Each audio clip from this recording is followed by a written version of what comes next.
I'm Dr. Tyson Morostica. And I'm Dr. Derek Moore, and we are your sports quacks.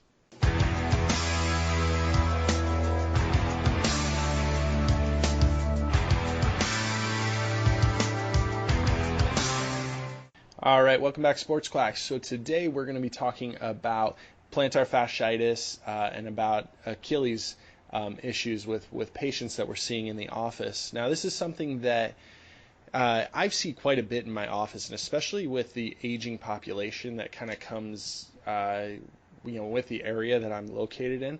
Plantar fasciitis is something that they don't know that I treat, but a lot of times it actually becomes almost like a secondary. Like we're seeing them for something, and then they go, "Oh, you treat plantar fasciitis," and then sorry, my phone's ringing here. And then what they'll do is they'll go and tell a friend, or they'll go refer someone to me, going, "Hey, you should see my chiropractor," and not many people know that I can do that. So today what we're going to talk about is we're going to kind of jump into our techniques, our ideas, the way we go about treating things, because I think when it comes to treating plantar fasciitis properly, there's a whole lot more to it. Really, especially when you understand the anatomy with it also. So, Derek, let me jump over to you and let's jump into kind of really your ideas and your thoughts on treating plantar fasciitis. Yeah, and when it comes to the patients that I typically see with it, especially when I was in DC, and even so when I'm here in Florida, we have a huge running population. So for us, it doesn't really matter if they're 15 or 16 or they're 70 to like 80. They're running and they just want to keep on being somewhat active, and they start to develop either pain in the bottom of the foot, your typical plantar fasciitis type of presentation, sometimes pain in the heel, or even sometimes your dreaded Achilles tendon pain. So many patients that we see, we just try to decipher where's the actual pain, where are you actually feeling it. Do you feel it in the foot? Do you feel it just in the heel? Or do you feel it in around the calf or the Achilles tendon? And when I start to evaluate, usually I start with what are they doing in their daily life. Mm-hmm. If they're running, how often are they running, distance and time, and what are they running for? Usually that last question, what are they running for, is really just so I can figure out when it comes to their rehab, are we just training for them to get to a point where they can run pain-free, or for maybe 10 to 15 minutes a day, or are they running halves, fulls, ultra marathons, something like that. So it's all a matter of that basically would tell us how long we'll end up treating them. If they're trying to run full and half marathons, usually we'll see them a little bit longer just because we have to build their capacity a little bit more. And if it's just your grandma who wants to do a 15-minute walk around the block, we don't need to see them hopefully for as long, depending on sometimes their medical history. Because if they have something like type 2 diabetes, their healing time is increased, so usually the healing time is just slowed, so it just ends up taking a little bit longer sometimes for them. But usually those are the lifestyle questions that we're asking, is just more so of where they're feeling the pain, where they're trying to get back into, and what other variables might be coming into account, whether it's what they're doing at work or even just health-wise altogether. Now, when it comes to treatment, usually for me, what I'm going after is I'm usually going to do some type of manual therapy, so either ART or I do some ISTM, so the instrument. Okay. Yeah, so when I'm using that, I'll probably use it higher up into the calf or around the knee joint. I'm not doing it so much around the tendon. I'm not doing it so much around the foot. I'll usually go a little bit higher into the proximal attachment for the gastroc and the soleus, mm-hmm. and then I'll just usually, especially if we're talking about just a bigger person, it just saves my thumbs from having to do working all the way up through the meat of the calf. Yeah. Easily get more blood flow by just going there, and then load them, load them, load them. That's usually what I'm about, especially if I can identify it as plantar fasciitis. I usually start loading them relatively quickly and trying to plantar fasciitis and Achilles tendon pain. Usually I'm loading them fairly quickly. If it's heel pain, sometimes I'm a little bit more passive. Okay. Because for some reason, I don't know about you, when they're just coming in and they don't really have like broad pain, when they just have that pinpoint pain right around their heel, usually that just responds a lot faster to just manual therapy, in my Yeah, experience. I've seen that. So I usually will spend a little bit more on passive when I'm doing that. The worst is the dry needling in that area, but I Hmm. usually save that as a last ditch effort because that sucks. Yeah. But but usually it's going to be some type of manual therapy, load, load, load, and then if all else fails, we might start throwing some needles into them. Okay. So in your experience, Tice, what have you seen as kind of your all right? This is your tried and true method, and for probably a 70 to 80% of your patients, this is going to be something that usually gets them over the hump. Ooh, that's a tough one because when it comes to plantar fasciitis, like if I hate that term, unfortunately, because Okay. it's just a catch-all term for foot pain, right? Foot Like pain. nobody cares. Like people call, like I have people that walk in and are like, yeah, I have plantar fasciitis, and they point to their Achilles, or I have plantar fasciitis, and they point to their big toe, and I just unfortunately, like it's just kind of a catch-all for pain on the bottom of the foot, around the foot, right? So because a lot of times people come in and they say, well, it's the plantar fascia. And I'm like, well, sometimes it is, sometimes it isn't. Mm-hmm. A lot of times it's the underlying musculature. So when I'm looking, like my thing comes down to evaluation of flexor digitorum longus, flexor digitorum brevis. I find that I have really good success with a couple variations of active release moves. So it's a combination of working the deeper tendons of the foot, but then also walking up the tendons as they exit the medial aspect of the foot. So as you follow it up into the calf, being able to get behind the gastrocs, get behind the soleus, and really knowing and understanding your touch and your feel, because you'll Mm-hmm. be amazed that like you'll be working on them, you know, you'll find a couple of things and then you'll follow the tendons for flexor digitorum longus, go to the origin, and you will just make people jump, off the table, Right. um, because you don't realize, a lot of times it's missed that the bottom of the foot still is connected to the mid calf. Right. Right? There's you have to be able to follow the whole origin because say you have a runner who repetitively has all these issues, but they come in, they're like, yeah, I roll my foot on a golf ball every single night, or I stretch my toes, I do drop stretches, off of my steps. I'm doing all this maintenance care. I've got a Theragun. I've got this. I'm doing that all to the Right. bottom of my foot, and none of it's getting better. And you have to realize, well, look, number one is that there's way more than just your foot involved here. We've got to be looking into the calf. We've got to be Mm-hmm. looking at overall ankle mobility. Can you dorsiflex? Can you plantar flex? Like I find really I do well with modified light ART. I don't really do the ART protocols per se because I think they hurt my thumbs a lot of Okay. times. Right. Yeah. But I do like a modified move where I can save my hands, be able to apply the right pressure, get the right tissue depth, work with, because basically here's what you do, right? So when you work the musculature, especially when it comes to the foot, you have to understand tissue depth, like right. So you have to understand what muscles get to the right area and get the right motion, if that makes sense. Sorry, I'm kind of getting scrambled here, but basically you have to work on number one, working on extending the toes, right? There's your flexor digitorum brevis. Number two, working on the toes and the ankle at the same time.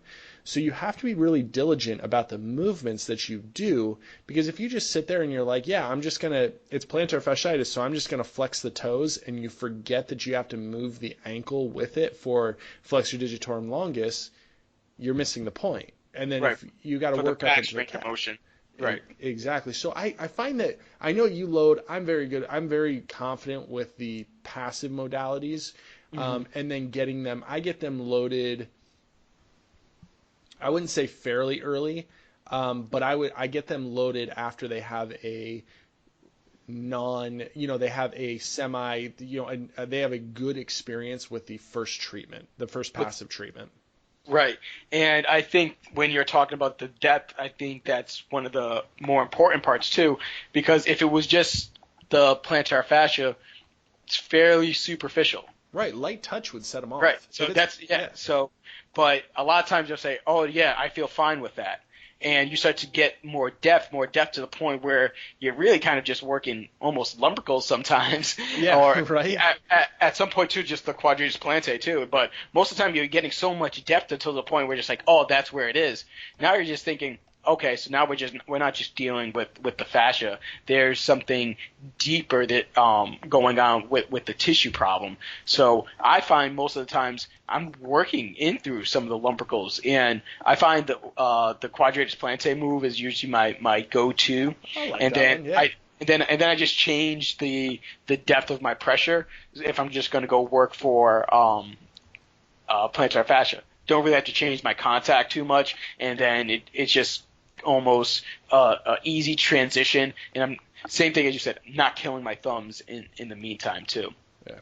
And one of the bigger problems I usually see miss is exactly what you said. Sometimes you instead of having it in the, I guess, textbook area, they're complaining it more along that medial arch. Mm-hmm. And now you're really thinking, okay, yeah, now we're looking at the flexors, because that's where they'll end up being. And like you said, you'll start just working along that entire medial line in through the behind that medial malleolus, and you'll find a lot of grittiness, a lot of issues in that area.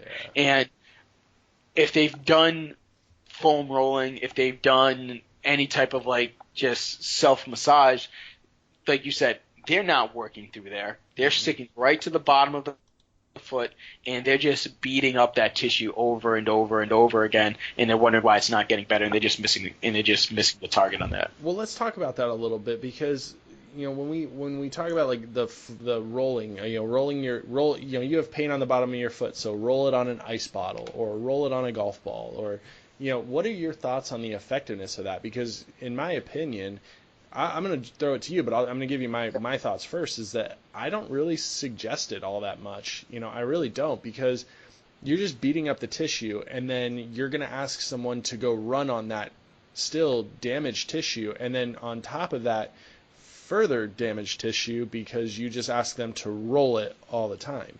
So I feel like it's good for like maybe a comfort issue if you have someone who doesn't run all the time, but I don't see the benefit of not lengthening that tissue. I don't like the compression aspect on the bottom of the foot.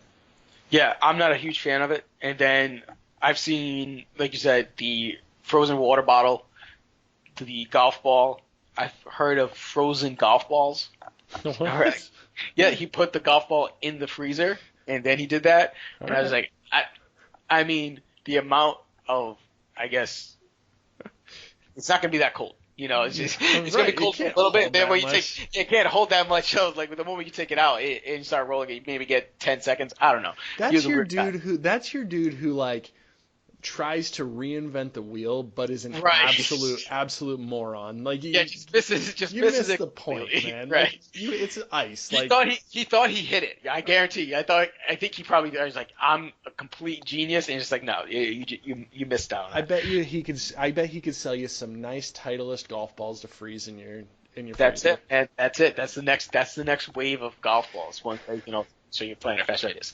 But so I usually don't knock it, but I just tell them, hey, during this trial of care, I want you to stop. Yeah. For the most part, just so I can limit the variables, because I just don't know how much they're beating up the tissue, and for the most part, I can give them something to do something else to really facilitate the healing process. And usually that's going to end up being either a change in their running times and or some type of eccentric exercise. Yeah. What do you do So eccentric exercise wise? Yeah. so generally I keep it fairly simple. It's more so of just to basically a heel raise on a step, so that way when they drop down, they get a little bit of a stretch at the bottom. Yep. But it's simple: 2 feet up, 1 foot down, and you do a 3-second countdown. And then once you feel no pain or no discomfort with that, you'll work your way into just doing it with 1 foot all the way up, 3-second count down. And I don't have them hold the stretch at the end. I just have them go down and then cup up. And once we progress from that, then I start to add a little bit more of a ballistic bounce from the top. So it's up fast, Yep. 3-second down, and then from that deficit, have them explode up again. Yep. 3-second down, explode from the deficit. And for the most part, I would say 80% of patients, that's really the only specific exercise I give them. Yep. I'll usually go after we'll start doing other exercises, just things for them to do for a warm-up, because for all you runners out there listening, if you're just jogging to warm up into your normal running pace, more than likely that's not going to be enough as you age. You're going to have to do something to really start to warm up the tissue versus just waking up first thing in the morning and just starting out with a light jog and then going into your run. So I usually work in some type of 2 to 3 minute warm up just so that they get moving, just so that they can get the tissue a little bit more warmed up before they start running. And that's usually where I do a large focus in on if we're just going to start doing active stuff. You made a great point there with understanding, like using more ballistic movements, ballistic stretching. I have found that there are certain muscle groups that respond well to ballistic stretching, and there are certain muscles that you have to do a longer hold, more delicate kind of movement with. And the bottom of the foot is one of those ones where those long holds of like sitting on, because what I do is what I have done in the past, excuse me, let me correct this, is I started with doing, hey, let's get you standing on a step, let's get the heel to drop, let's get that long hold, working through it. And to be honest, it just ended up pissing off a lot of feet. So I'm completely with you on doing more of a ballistic stretch, dropping into it, bouncing into it, and exploding up. I use kind of I do the same thing. You said it. It's a bounce into it. To me, it's the best way to lengthen it, because when you think about it, you're dealing with mostly tendon. When the bottom of the foot is mostly, for the most part, tendon. Like there is some muscle belly, but for the most part, it's tendon. And tendon responds better to ballistic movements rather than your longer hold, just because its texture is more ligamentous, kind of. I don't want to say it is, because that's technically wrong, but it doesn't have that elasticity that the muscle belly has. So to me, I'm completely with you on, to really get that movement, to get that pain reduction, that comfort, that stretch, you've got to get more of a ballistic bounce movement into it. Right, and obviously we're not leading out of the gate with that, right. But it's something that if you're never really fully addressing, you're never fully getting them back to a point where they're going to be running properly. So if we're dealing with grandma or grandpa, I still say we're going to do that, but we just may not spend a lot of time there. The point where they make it there, usually the rehab is very, very close to being over. For a runner, even by the time we get there, we're still doing a lot of more work when it comes to just overall strengthening, overall speed development, working on landing techniques, working on cadence, different things when it comes more sports specific things when it comes to footwear, foot strike, all of that, versus the grandma who's just walking around the block.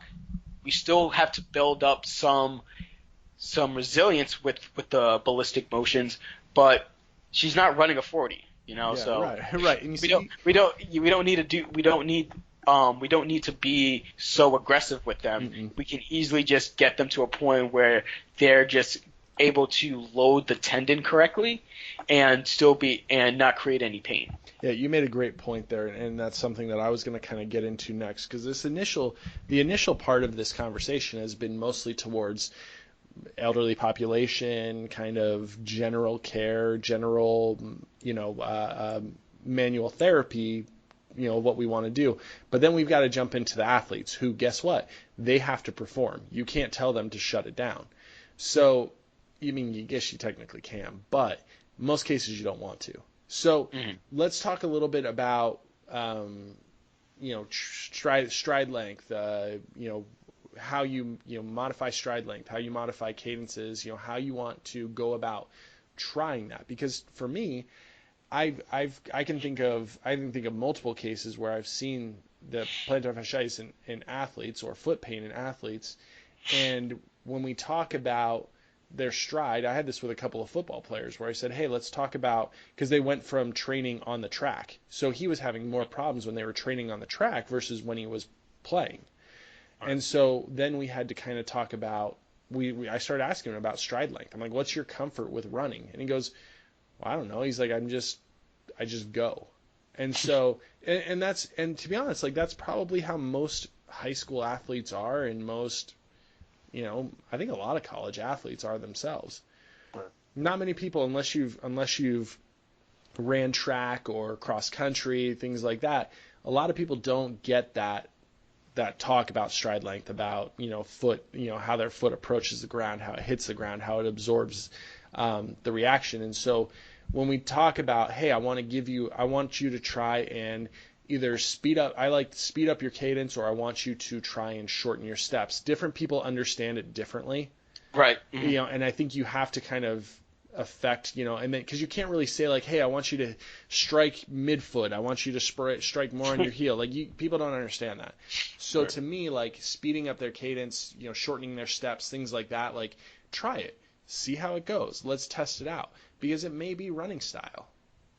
Yeah, and technique is a big thing, and we also have to take into account when it comes to technique. Technique changes depending on how are we running. When I say how we're running, are we doing distance? Are we doing sprint? Yep. So two completely different running styles, because it's going to have a different angle of the hip. How far? Obviously, if you're just doing distance, you're not going to have as small of a hip angle. You're going to have mostly just like if you're looking at the hip, you're never going to go above, we'll probably say, 45 degrees. Whereas a sprint, you're driving your foot into the ground and you're really pushing off the ground through there, really trying to hit the ground with as much force as possible. Right. Where generally when you're running distance, you're not striking the ground very, very hard. So you're really looking for my distance runners. The first thing I usually do is I get them on a treadmill and I catch their cadence. So cadence is just how often per minute your foot's hitting the ground. So if you're a clinician, I just recommend downloading two things, and one is just a metronome app that you can really easily buy. Not buy it, it's free. And so that way, if you're going to change a cadence, you can start to play the metronome, so that way they can actually hear it, so they know what their cadence should be. And then it's an app called Tap That Tempo. So as I'm watching them run on the treadmill, I'll just keep tapping the phone, and you can record their cadence. So I'll find out how many steps per minute that they're taking. And I learned this through there's a seminar called the Running Clinic, and it's the most I would probably say up-to-date running information. So if anybody deals with a large amount of runners, I definitely say check out their stuff because they have no affiliations to any third parties. They're just about the evidence and they just push what's been shown. So what they do is they take all the studies and they'll kind of put them in an area where they're just like, all right, this is where the most evidence says that this is best. This is the next level where some evidence says that this is best. There is very, very low level of evidence for this, but it seemed that this works, and then there's no evidence for X. So that way you don't have to really make a big decision on, oh, I'm just going to do the most important one. If, for example, the manual therapy was probably it was iffy at best whether or not manual therapy helped. Okay. But everybody did manual therapy. So they're just like, okay, evidence says that manual therapy is iffy, but we all do it. We all see some benefit from it. So there's whether or not it says it helps, clinical experience says we've seen benefits. But one of the biggest things that they saw was cadence. So anything below 155 steps per minute has been shown to have an increased risk of having some type of foot or calf pain. Okay. So you just want to make sure that their cadence is higher than 155. There's some evidence that says the ideal range is around, for a distance runner, anywhere between like 170 to like 190. So I just have them download the metronome, and during their runs, I just have them listen to the metronome. 30 seconds, just match the beat for 100 and we'll just say 70, and then all of a sudden, I don't have to tell them to do a midfoot or a forefoot strike. They just do it because their cadence is quickened. Exactly. So they naturally just have to go through it. Yep. And then once they get sick and tired of the metronome, you tell them, hey, there's a Spotify app. They download Spotify. It's called Spotify Run, and you can pick songs which have beats per minute for whichever one you want.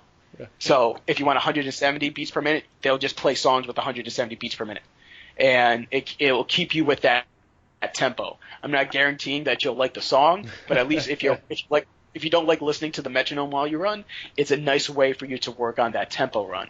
Right. But technique, I think, for a lot of people is very, very important, especially for the young athlete, because like you said, Tice, if they're not in track, they just think running is running. They don't think that it's a sport in itself. So that's usually where, if he's a football player, I'm telling them do track. If she's a soccer player, I'm telling them do track, because it's an easy way for them to actually learn and appreciate running and get some good actual development when it just comes to foot, lower leg strength, and just overall technique. Absolutely. Yeah, I'm completely with you there. And that's also, goes into the fact that we have to be able to, train our athletes in multiple sports, right? Mm-hmm. Like we have to be willing, and because that early sports specialization stuff, I see it from a different world because I deal with golfers, a lot. So I see golf is kind of an interesting thing because there's a lot of technique, because you got the golf club attached to the hands, so you got grip position, things like that. Like there's a lot of, and then you have variations from scoring. You got you got to hit your driver, you got to hit your irons, you got to be able to putt, right? So there's multi-facets to the game. But when it comes to training athletes, when it comes to running, there's no better way than to get them involved in multiple sports, because it breaks up that that same movement. It allows them to train in multiple things and allows them to get coached in different styles of running. Because if we're looking at a football player who has foot pain, we're dealing with two very different positions, from a wide receiver to a cornerback. Mm-hmm. Yeah, they're both out wide, but you've got one who's backpedaling and you've got one who's running pretty much straight forward, making a couple of cuts. They're completely different movements, and the same thing with testing a linebacker. A linebacker is completely different than an offensive lineman, right? So we've got to talk, to me, when it comes to training athletes, to avoid situations like this where we're dealing with it, you've got to be willing, you got to be able to suggest, hey, I want you involved in other sports. I want you to be working, in your down season. I want you working on this. I want you to see this coach to help you with your understanding how you run, understanding, even footwear, things like that. Like, it actually makes a huge difference. Right. And I think when we go into that too, if anybody's like, yeah, well, he's a lineman, why does he need to learn about running? How is track going to help him? They also have to remember during camps, everybody runs. Yep. Everybody is going to be running laps. Everybody's going to be doing suicides. Everybody's going to be running. So I understand where they're like, oh yeah, they might not be, they don't need to join track to do like sprints, but for the fact that no matter what, they're going to have to run, and if they develop plantar fasciitis or just just foot pain in the off season, or in camps before the season starts, that carries through the season. Mm-hmm. And now all of a sudden you have your lineman with foot pain because of your conditioning work. And whether or not that heals throughout the season is variable. But now you have a player who is severely handicapped, and that's just another thing that player has to deal with besides the normal bumps and bruises that a lineman will have to have. So by getting them into another sport, keeping them fresh, but also having them learn that, hey, we understand you're not running that very often in the game, but conditioning-wise, we're going to make you run, so let's get through conditioning pain-free so that way you're as healthy as can be for the season. You got to get them doing something else. Yep, absolutely. So, yeah, here's the thing, guys. When it comes to treating plantar fasciitis and understanding it, it's multifaceted. It's not just using passive modalities, and we've got to be able to learn how to progress our patients through, progress them into different movement patterns, into different training styles, and we have to be open to it. For as chiropractors, we tend to get kind of locked into the room. Hey, let me get my hands on you, let me treat you, and you have to be good. You have to be skilled. You've got to have the feel. You've got to have the touch, but then you've also got to know when to get your hands off of someone. So here's the thing, we always, love talking. We always love being able to get some information out there and be able to learn from you guys. So please hit us up with questions, ideas, things that we didn't cover, because to be honest, a half an hour to talk about a lot of these subjects isn't enough time. Love hearing from you guys. We'll talk to you guys next time.